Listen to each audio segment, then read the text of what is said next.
Hello students, আজকের আমাদের আলোচনার বিষয় ত্রিকোণমিতি চ্যাপ্টারে ত্রিকোণমিতিক অনুপাত, ট্রিগোনোমেট্রিক রেশিওস। দেখো কিভাবে এই চ্যাপ্টারে আমরা প্রবেশ করি। আগের দিন আমাদের কোণ সম্পর্কে আইডিয়া দেওয়া হয়েছিল। এবার দেখো, ধরো এটা একটা রশ্মি ও এক্স, এটি ঘড়ির কাঁটার বিপরীত দিকে একটা কোণ করে গিয়ে এই অবস্থানে অবতীর্ণ হলো। ও ওয়াই ঘড়ি কাঁটার বিপরীত দিকে গেছে মানে এইদিকে, এবং ধরে নাও এই অ্যাঙ্গেলটা হচ্ছে ঠিক। এইবার যদি ও ওয়াই এর উপর একটা, দুটো, তিনটে বা তার বেশিও নিতে পারতাম, তিনটে নিলাম, বিন্দু নেওয়া হলো। সেই বিন্দুগুলোর নাম দেওয়া ধরো এল, এম, এন। এই বিন্দুগুলি থেকে এই ও এক্স সরলরেখার উপর লম্ব টানা এবং লম্বগুলির নাম যথাক্রমে দিলাম এল এ, এম বি, এন সি। ঠিক আছে, আমরা সদৃশ্য করে ত্রিভুজ পড়েছি। খেয়াল করে দেখো, এল ও এ এবং এম ও বি এবং এন ও সি এরা পরস্পরের সাথে সব সদৃশ্য কোণী ত্রিভুজ। তার কারণ কি?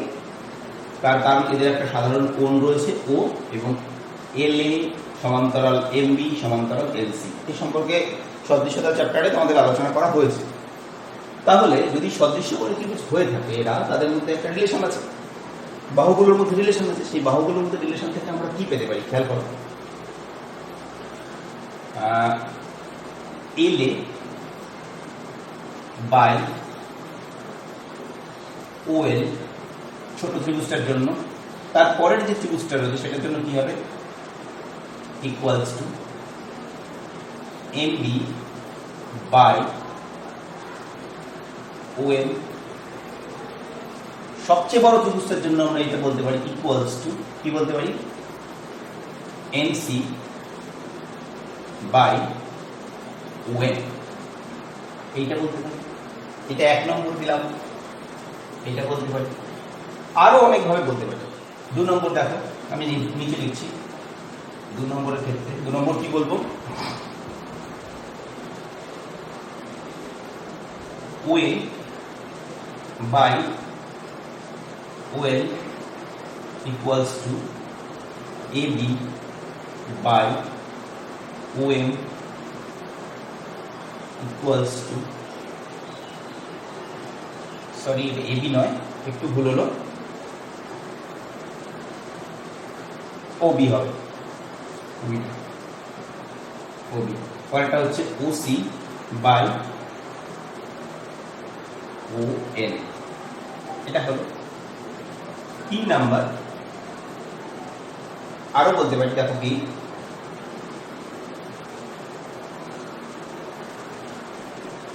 L A by O A equals to M B by O B equals two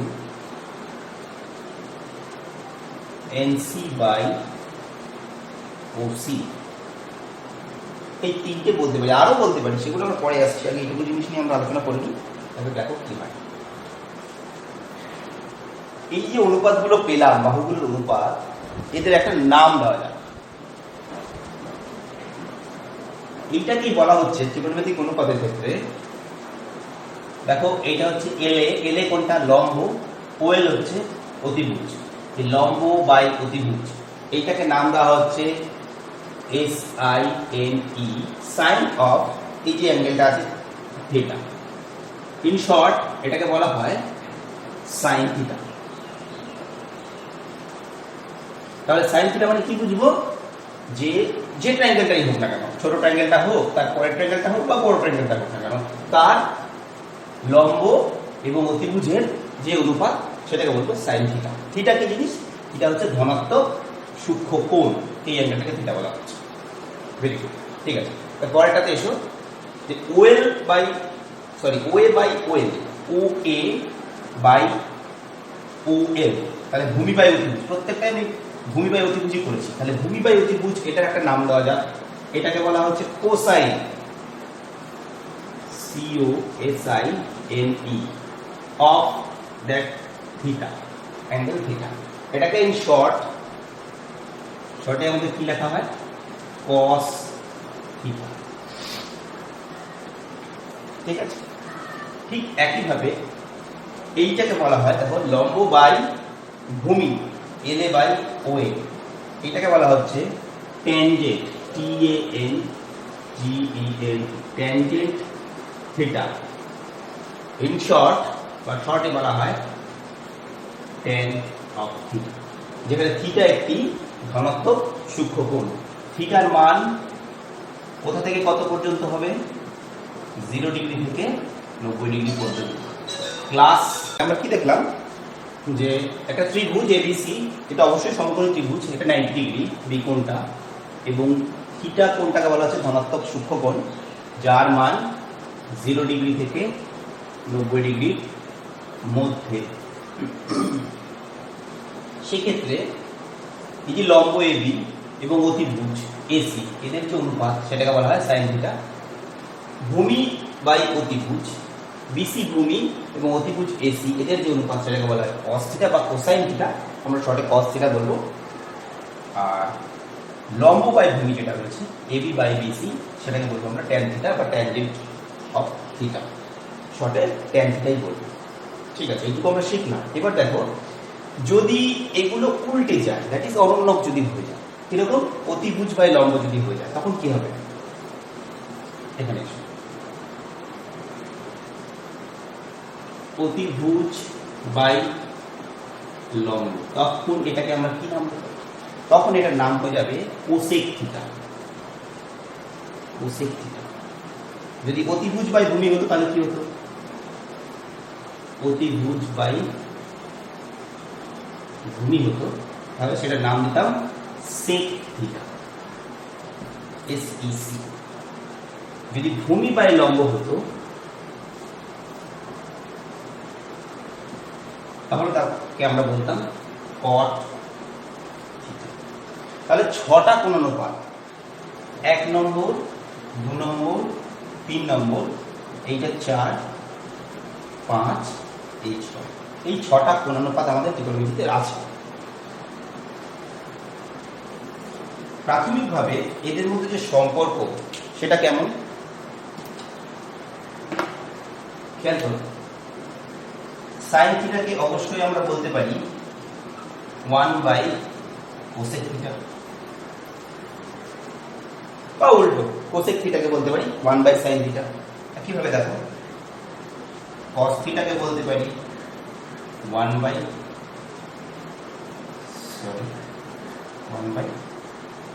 sec theta. কারণ কি, সাইন থিটা হচ্ছে লম্ব বাই অতিভুজ, আর কোসেক থিটা হচ্ছে অতিভুজ বাই লম্ব, জাস্ট উল্টো, অনন্যক। সেই জন্য এটার অনন্যক। তাহলে সাইন থিটার অনন্যক কত, কোসেক থিটা। একইভাবে বলতে পারি কোসেক থিটার অনন্যক সাইন থিটা, কস থিটার অনন্যক সেক থিটা, বা সেক থিটার অনন্যক কস থিটা, এইভাবে। তাহলে ট্যান থিটা ইকুয়াল টু বলতে পারি 1 বাই কট থিটা। এই relation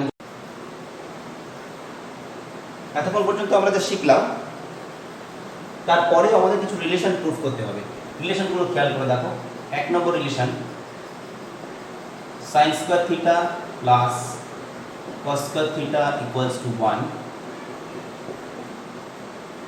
sec square theta minus tan square theta equals to 1,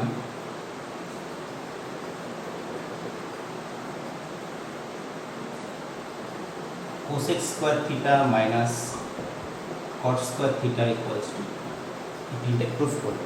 আমি যে কোনো একটা প্রুফ করছি, বাদবাকিগুলো তোমাদের হোমওয়ার্ক হিসেবে থাকবে। আমি 1 নম্বরটা প্রুফ করে দেখাচ্ছি। 1 নম্বর, ছবি একটা আঁকা প্রয়োজন। এটা লম্ব, এটা ভূমি, এবং এটা অতিভুজ দিয়ে একটা সমকোণী ত্রিভুজ, যার ধনাত্মক সূক্ষ্মকোণটি হলো theta.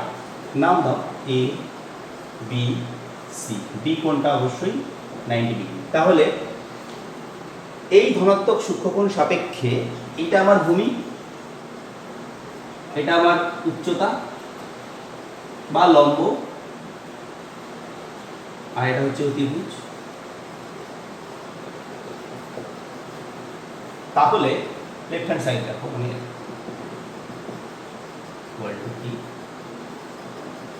Sine square theta plus cos square theta কি হবে? সাইন স্কোয়ার থিটা, এখানে একটা জিনিস খেয়াল রাখা প্রয়োজন যে সাইন স্কোয়ার থিটা এটার অর্থ কিন্তু সাইন থিটা তার হোল স্কোয়ার। মনে রাখতে হবে এই যে এই থিটাটা রয়েছে এটা থিটা অ্যাঙ্গেল যার বর্গ অর্থহীন। যদি অ্যাঙ্গেলের বর্গ করতাম তাহলে সেটা অর্থহীন বিষয় হতো। সুতরাং মনে রাখা দরকার যে এই সাইনের স্কোয়ারটা যেটা সেটা কিন্তু sine square theta, sine theta square নয়, এটা কখনোই এটা নয়, সাইন থিটা স্কোয়ার এটা কোনো হবে না, এটা ভুল। তাহলে সাইন স্কোয়ার থিটার এটার অর্থ কি? এটা হচ্ছে সাইন থিটার তার টোটালটার হোল স্কোয়ার। সাইন থিটা মানে হচ্ছে লম্ব বাই অতিভুজ, এই লম্ব বাই অতিভুজের টোটালটার হোল স্কোয়ার। তাহলে এটা কি করো দেখো, তাহলে সাইন থিটা বলতে কি লম্ব বাই অতিভুজ হচ্ছে। আচ্ছা আমি আপনাদের লিখিয়ে দিচ্ছি, সাইন থিটার হোল স্কোয়ার প্লাস কস থিটার whole square. Fine. Sine theta মানে কি কি শিখলাম কিছুক্ষণ আগে? লম্ব বাই অতিভুজ। তাহলে এবি বাই এসি তার whole square plus cos theta কত? ভূমি বাই অতিভুজ, বিসি বাই এসি তার হোল স্কোয়ার।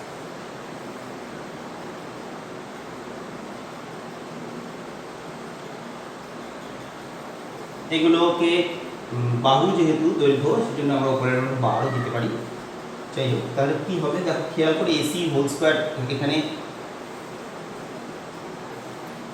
লসাগু হয়ে যাচ্ছে, তাহলে A B square plus BC square.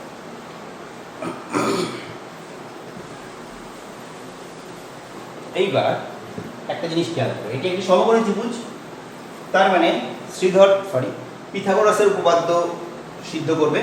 তাহলে সেখানে কি বলা হয় যে অতিভুজ স্কোয়ার ইকুয়ালস টু লম্ব স্কোয়ার প্লাস ভূমি স্কোয়ার। ইন জেনারেলি আমরা এটাই বলে থাকি, যদিও পিথাগোরাসের উপপাদ্যের এটা স্টেটমেন্ট নয়, যাই হোক এটা সংক্ষেপে আমরা এটাই বলে থাকি। কি হলো? AC square equal to AB square plus BC square. তাহলে এবি আর বিসি যোগফলের বর্গের যোগফলটা কি দেখো? AC square. তাহলে আমরা এই জায়গাটাতে কি লিখতে পারবো? যে এসি তার স্কোয়ার, আর নিচেও এসি তার স্কোয়ার রয়েছে। তাহলে দুটো কেটে গেলে কি করে থাকে? দুটো কেটে গেলে পরে থাকবে 1। তাহলে এটাই চাওয়া হচ্ছে দেখো equal to right hand side. তাহলে কি দেখলাম? Sine square theta plus cos square theta equal to 1। একইভাবে আমরা 2 ও 3 প্রুফ করতে পারি। এইটা আমি হোমওয়ার্ক হিসেবে দিয়ে রাখলাম। ঠিক আছে, থ্যাংক ইউ। এবার একটি প্রবলেম করবো।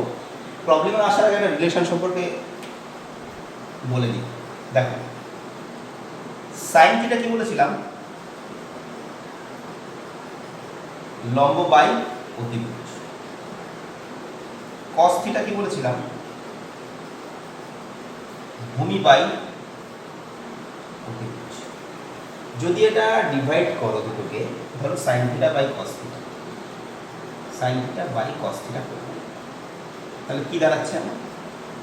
সাইন থিটা মানে লম্ব বাই অতিভুজ,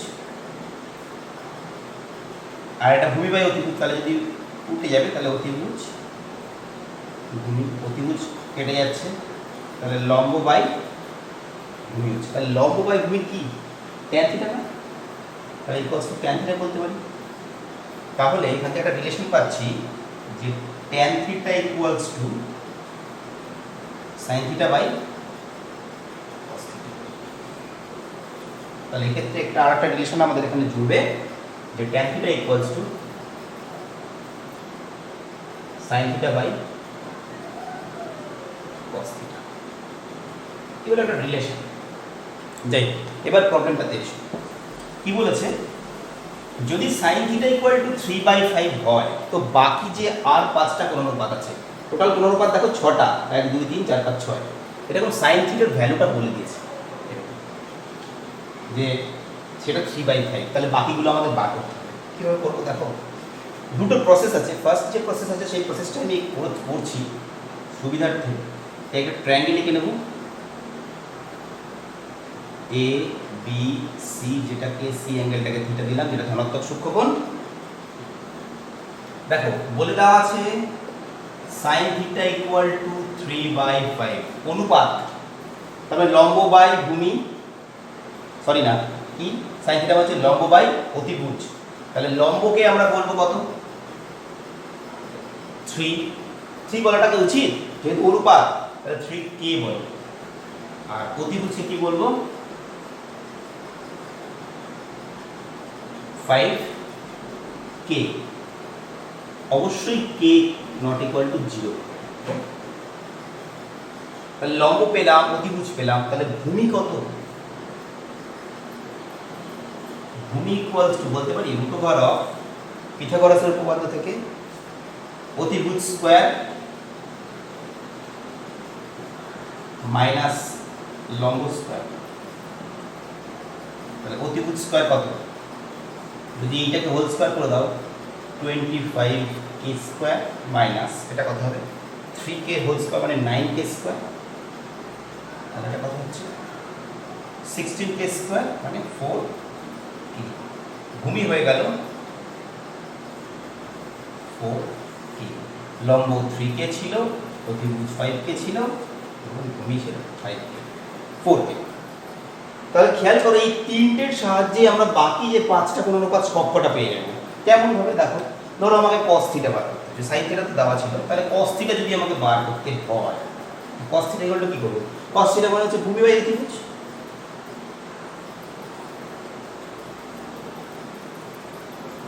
ভূমি কত 4k, অতিভুজ কত 5k ইকুয়ালস টু 4/5, k কেটে যাবে কারণ k নট ইকুয়ালস টু 0, 4/5। সেই cos থিটার ভ্যালু বেরোলো 4/5, বাদ বাকি সব কটাই বেরিয়ে যাবে, নিজেরা করে নেবে। আশা করি বোঝা গেছে। এইভাবে ভিডিওটি বারবার দেখো, নতুন চ্যাপ্টার একটু বারবার দেখার প্রয়োজন আছে।